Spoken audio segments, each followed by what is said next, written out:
Habari leo magazetini. Today in media.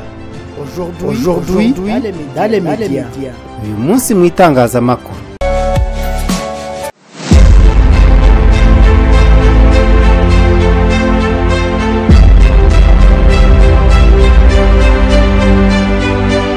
Ndabasuje kandi mbifurije ibihe byiza abadukurikiye kuri Primo Media Rwanda. Turi ku itariki 5 z'ukwezi kwa karindwi 2022. Niki kitezwe mu biganiro Perezida Joao Lourenço wa Angola yatumiyemo Perezida Kagame na Tshisekedi i Rwanda. M23 yo yageze mu marembo ya Rucuru. Murumva ko iri kwagura aho yagiye ifata. Abanyamurenge bahamagaraye bagenzi babo gushyigikira M23. Ibi biracura iki? Aya makuru nandi turaje tuyagarukeho mu kanya muri gahunda y'amakuru ingenzi yaranze uyu munsi mu bitangazamakuru n'ibinyamakuru bya hano mu Rwanda. Muri kumwe nanjye Jean Dodier Karinijabo. Rengera ubuzima bwawe ukoresheje ubuvuzi bwifashisha imiti y'ibimera kandi itunganyije neza y'umuvuzi Rutikanga. Tuvura kwikinisha n'ingaruka zabyo harimo kurangiza vuba, kugabanuka kw'igitsina, kugabanuka kw'imisemburo mu mubiri, kwibagirwa, kumva ufite umunaniro ndetse n'utuntu tw'udusonga ku bugabo rimwe na rimwe. Witinya, abambere batugezeho ubu babayeho mu mutuzo. Badamu, namwe tubavura indwara zifata mu myanya yanyu ndangagitsina nk'ama infection, kubura ubushake, kubura ububobere ndetse n'izindi nyinshi zitandukanye. Imiti yacu itunganyije ku buryo bw'ibinini, pudre ndetse n'isukika. Wifuza kutugana wadusanga i Remera mu Giporoso muri metero 150 uvuye kuri Feruje ujya Kabeza. Niba uri kure cyangwa se uri mu mahanga twandikire kuri WhatsApp yacu kuko imiti yacu turayikugezaho mu gihe gito cyane kuko dufite stoke zacu mu bice bitandukanye by'isi. Niki kitezwe mu biganiro Perezida Joao Lourenço wa Angola yatumiyemo Perezida Kagame na Tshisekedi i Rwanda. Perezida Joao Lourenço wa Angola yongeye gutumira mu biganiro abakuru b'ibihugu bibiri bimaze iminsi bidacana uwaka kubera intambara imaze iminsi ihuza ingabo za Repubulika ya Demokarasi ya Kongo FARDC hamwe n'inyeshyamba za M23, intambara ibera mu burasirazuba bw'iki gihugu. Subwa mbere umukuru w'igihugu cya Angola Perezida Joao Lourenço ahamagaje Perezida Kagame na Tshisekedi kugira ngo bashakire hamwe umuti w'umwuka mubi umaze igihe uri hagati y'ibihugu byombi. Ibi bigaterwa n'umutekano muke wabaye agaterera nzamba nka kamwe ka nyina wa nzamba mu burasirazuba bwa Kongo, nyamara nta muti wari waboneka. Aba bakuru b'ibihugu bagiye guhurira u Rwanda muri Angola mu biganiro bigamije gushakira umuti urambye umwuka mubi umaze igihe hagati y'ibihugu byombi. Bamwe mu bayobozi bo muri Repubulika ya Demokarasi ya Kongo ntibifuza ko u Rwanda rwagirana imishyikirano na Kongo kuko bakomeje kurushinja gufasha M23 mu gihe u Rwanda narwo rwahakanye ibi birego.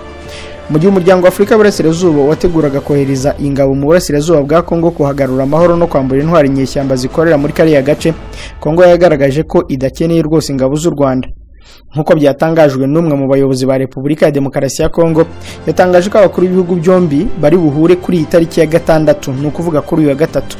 Radio mpuzamahanga y'Abafaransa RFI yatangaje ko Perezida Tshisekedi azajyana iturufu imwe gusa muri Angola. Kuba u Rwanda rugomba kwemera ko rushyigikiye M23 no guhita ruhagarika ibyo bikorwa. Kuri Perezida Kagame ariko we ngo siko bimeze kuko no mu kiganiro yahaye ikigo cy'igihugu cy'itangazamakuru yavuze ko ibyo ari ukwihunza inshingano Kongo ikazegeka ku Rwanda, kandi ko yagiye agaragaza uburyo bwinshi iki kibazo cyagakemutse, ariko Kongo ikagaragaza ko atari bwo buryo cyagakemutse ndetse igafata inzira yayo. Tshisekedi amaze igihe ashinja u Rwanda gushyigikira umutwe wa M23 umaze igihe uhanganye n'ingabo ze mu gihe u Rwanda narwo rwavuze ko ibibazo biri kuba muri Repubulika ya Demokarasi ya Kongo bishingiye kuri politike y'imbere mu gihugu n'amateka y'abanyagihugu. Ibi biganiro bigiye kuba mu gihe bamwe mu banyekongo bakomeje gushinja perezida wabo kugirana ibiganiro na perezida w'u Rwanda kandi bo batabishaka. Icyakora ibi biganiro byitezweho gushaka umuti urambye w'aya makimbirane amaze igihe hagati y'ibihugu byombi. Hagati aho M23 yageze mu marembo ya Rucuru. M23 yageze mu birometero 2 winjira mu mujyi wa Rucuru no barizwamo ibiro bikuru bya territoire. Isoko y'amakuru ya Rwanda Tribune iri Rucuru iravuga ko nyuma y'ingabo za FARDC zamburiwe uduce twa Bikenke na Mugenga na Kabindi, abasirikare benshi ba FARDC bahise batangira guhunga akarere, bamwe berekeza ahitwa Kanyabanyonga mu gihe abandi bakomeje kwirunda ahitwa Burayi, ni nko mu birometero 2 yinjiye mu mujyi wa Rucuru. Umwe mu bakozi ba territoire ya Rucuru utashatse gutangaza amazina ye yabwiye Rwanda Tribune ko abaturage batangiye guhunga umujyi berekeza ahitwa Itongo na Kiwanja hasanzwe hari ingabo za MONUSCO. Uyu muyobozi yagize ati nta cyizere ko abasirikare ba leta n'imitwe ya Mayimayi Nyatura bashobora kurinda Rucuru kuko nabo nta cyizere bifitiye.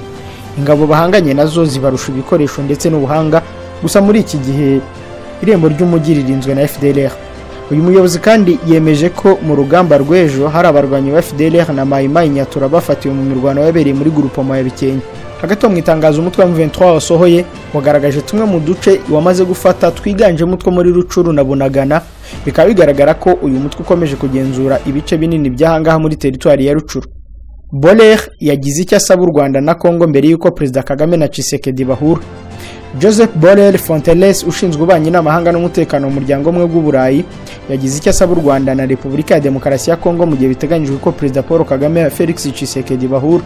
Kugeza ubu amakuru ntakuka yuko Perezida Joao Lourenço Angola yatumiye Perezida Kagame na Tshisekedi mu kiganiro cy'ubuhuza mu gihe umwuka mubi ukomeje gututumba mu mubano w'ibihugu byombi ku mpamvu z'umutekano. Amakuru ataremezwa n'urwego bireba urwo ari rwo rwose ashobora kuba yizewe aravuga ko Perezida Tshisekedi na Kagame bagomba guhura muri Angola kuri uyu wa gatatu bakazaganira bagamije no gushaka umuti w'aya makimbirane. Borrell mu butumwa yatambukije kuri Twitter yasabye ibihugu byombi kwirinda icyarogoya cyangwa kidobya mu biganiro by'aba perezida.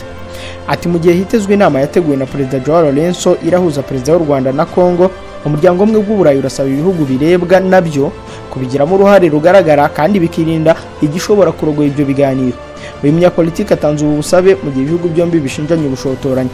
U Rwanda ruvuga ko ingabo za Kongo zirasa ku butaka bwarwo ndetse ko zishyigikiwe na MONUSCO bifatanye n'umutwe wa FDLR mu kugaba ibitero kuri M23. Repubulika ya Demokarasi ya Kongo yishinja u Rwanda kuba ku butaka bwayo no gufasha umutwe witwaje intwaro wa M23. Hagati y'abasirikare ba Repubulika ya Demokarasi ya Kongo igihumbi baravugwaho guta ibirindiro byabo vya Matebe na Kabindi bagahunga.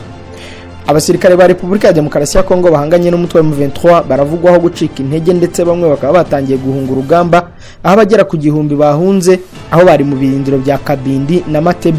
Ikinyamakuru Goma News 24 gitangaza ko abasirikare ba FARDC bari mu birindiro byabo bya Kabindi na Matebe babivuyemo. Ikinyamakuru kivugwaho kubogamira kuri M23 kigira kiti abasirikare barenga igihumbi bahunze bajya guca ingando irukoro mu birometero 3 uvuye Rucuru. Abo basirikare bahunze ibirindiro byabo nyuma yuko bakomeje gutahwa n'ubwoba ko Rucuru bishobora gukomeza kwambikana. Umutwe wa M23 uhanganye na FARDC mu mirwano ikomeye uherutse gufata agace ka nta mugenga mu birometero 40 uvuye mu mujyi wa Goma. Aka gace kafashwe na M23 nyuma yo gufata umujyi wa Bunagana umaze iminsi uri mu maboko y'uyu mutwe. Mu butumwa bw'amashusho bwasohowe na M23 kuri iki cyumweru, umuvugizi w'uyu mutwe Major Wiringoma yavuze ko badateze kuva muri uyu mujyi wa Bunagana. Hagati y'abahanga barasaba Dr Mukwege kuziyamamariza umwanya wa perezida aha muri Repubulika ya Demokarasi ya Kongo. Abahanga biganjemo abarimo muri za kaminuza muri Repubulika ya Demokarasi ya Kongo bandikiye muganga Dr Denis Mukwege wahawe igihembo cy'amahoro cyitiriwe Nobel mu 2018 bamusaba kuziyamamariza umwanya w'umukuru w'igihugu mu mwaka utaha. Ikinyamakuru Libre cyo mu Bubiligi gisobanura ko aba bahanga bandikiye Dr Mukwege barimo Professeur Mayindo Alphonse, Professeur Maswana Jean Claude na Professeur Balakonga Biri. Bamubwiye bati haguruka uyobora aba bantu bakomeretse, uzahagarare mu matora ya perezida mu 2023 kandi uzayatsinda kubera ko ababiguhamagarira tuzagutora. Aba bahanga babona ko Dr Mukwege ari we wabasha gushyira igihugu ku murongo. Bati aba bantu biteguye nk'umuntu umwe gutera ikirenge mu cyawe mu nzira yo gusubiza ku murongo igihugu cyacu cyugarijwe no kubura icyerekezo n'imiyoborere, cyugarijwe n'ivanguramoko n'abagerageza kugihungabanya bagihereye hasi bitewe n'ubushotoranyi buturuka hanze. Asobanura ko Dr Mukwege ari we wenyine ushobora guharanira agaciro n'inyungu za Kongo mu ruhando mpuzamahanga akavura abanyekongo ububabare bamaranye igihe. Bati nibyo Kongo ifite inshuti nyinshi kubera ko ifite imitungo, ariko isi yirengagije ibyago abanyekongo n'abakongomanikazi barimo. Uyu munsi nta gushidikanya niwe twifuza mu biro bya perezida wa Kongo. Iyi baruwa yasohotse ku itariki ya 30 z'ukwezi kwa gatandatu uyu mwaka ubwo Kongo yizihizaga umunsi w'ubwigenge ku nshuro ya 62. Ibintu bikomeje guhindura isura. Abanyamurenge bahamagariye bagenzi babo gushyigikira M23. Ubuyobozi bw'ishyaka Force Novatrice pour l'Union et la Démocratie Congolaise bwasabye abanyamurenge bose gushyigikira umutwe wa M23 mu rugamba rwo kurwanira uburenganzira bw'abanyekongo bavuga ururimi rw'ikinyarwanda. Aba baturage baravuga ko batabaje leta inshuro nyinshi ariko yananiwe kubarindira umutekano.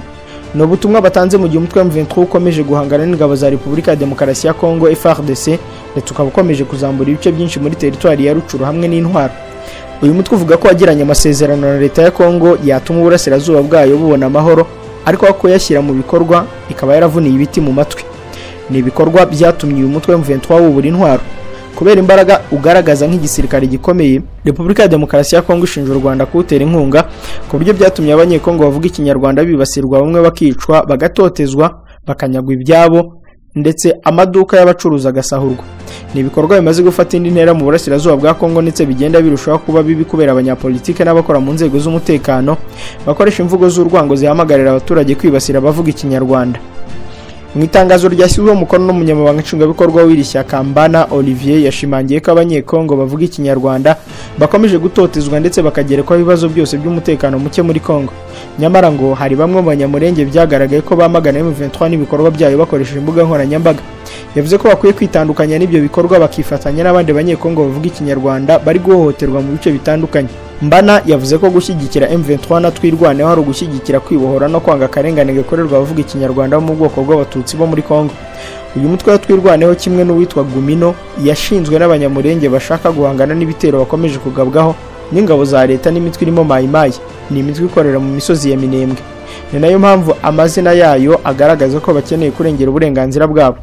Mu kiganiro yagiranye n'ikigo cy'igihugu cya leta ku wa mbere w'iki cyumweru, Perezida Paul Kagame yavuze ko ikibazo cya M23 ari icya Kongo kandi gikwiye gukemurwa mu buryo bwa politike kurusha uburyo bwa gisirikare.